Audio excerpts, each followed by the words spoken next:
This behind me is not just any Roman theater. This theater is in the city of Nicaea, one of the most important places in the history of Christianity. In 325 CE, Emperor Constantine gathered the emperor's bishops to decide the very nature of Christ. A meeting that split demos, forged a creed, and changed history. 5 centuries later, the same city thundered again, ending the war on icons. One small city, 2 councils that forever reshaped Christianity. Behind me is the Sunken Basilica, dedicated to the Neophotos, and it was built in 304 CE, a couple of years before Constantine converted to Christianity. It was sunken in 1740 during the earthquakes, and then was recently discovered in 2014 in an aerial survey. Some archaeologists and historians believe that this could be a location for the first Nicene Creed. But the council wasn't about buildings, it was about belief. Christianity has just been legalized, but it was already tearing itself apart. Arius of Alexandria thought that Christ was created, divine, but not eternal like the Father. His opponents, Alexander and Athanasius, argued that the Son was eternal, of the very same essence as God. Right next to me is the walls of the most likely location for the Emperor Constantine's palace, because we don't have any exact evidence, or we don't have any exact excavation done at this site. About 100 meters from me to my right, that's where the sunken church has been found, which is a possible location for the council. We are in İznik or Nicaea. Nicaea was a small resort town, and that is where Constantine chose this location for the first Nicene Council. But Constantine wasn't interested in the fine points of theology. What he wanted was unity. Christianity has been legalized just a decade earlier, but now it was split by teachings of Arius. He argued that Christ was created, holy, but not eternal like the Father. Most bishops opposed him, led by Alexander of Alexandria and the rising voice of Athanasius. What Constantine wanted to do, he wanted to have a unity within the church. He wanted to have some kind of creed. He didn't really care so much about the doctrine. What came off of the council is that they established Easter and the Nicene Creed, which the Orthodox, Catholic, and the Protestant Church all recognize and all believe in as their official doctrines.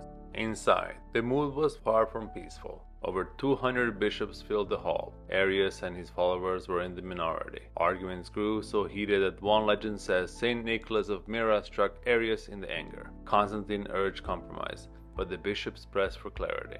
Finally, they signed the creed declaring Christ begotten, not made, true God from true God, of one essence with the Father.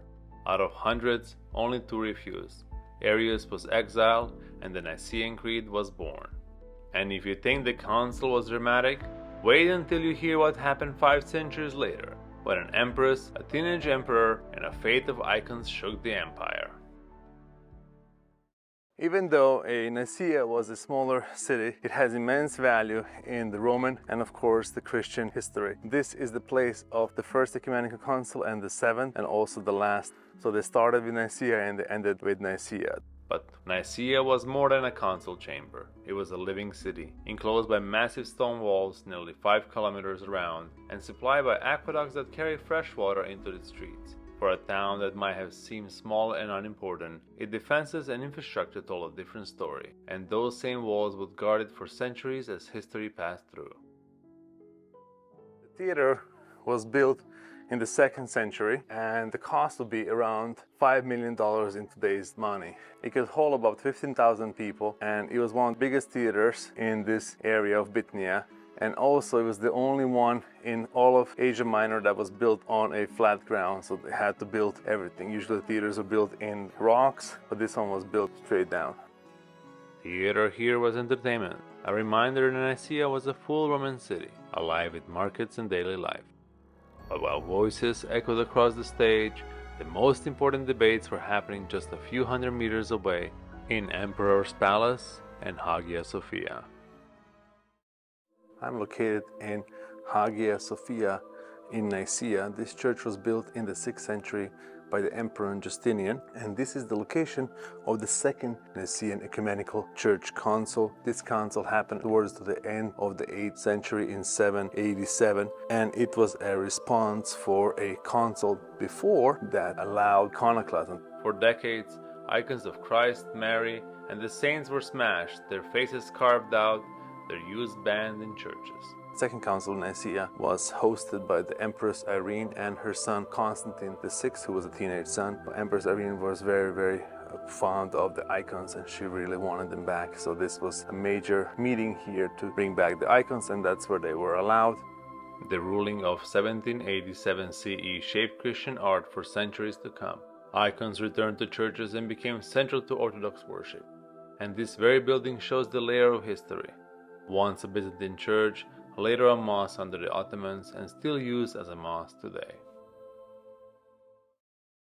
Nicaea was never the empire's greatest city, but twice it became the center of Christian history. In 325 CE, the Creed, and in 1787 CE, the icons. One city, the beginning and the end of a great ecumenical councils. If you ever said "I believe" or stood before an icon, you felt Nicaea. Thanks for uncovering the past with me. Don't forget to like, comment, and subscribe. And most importantly, keep digging.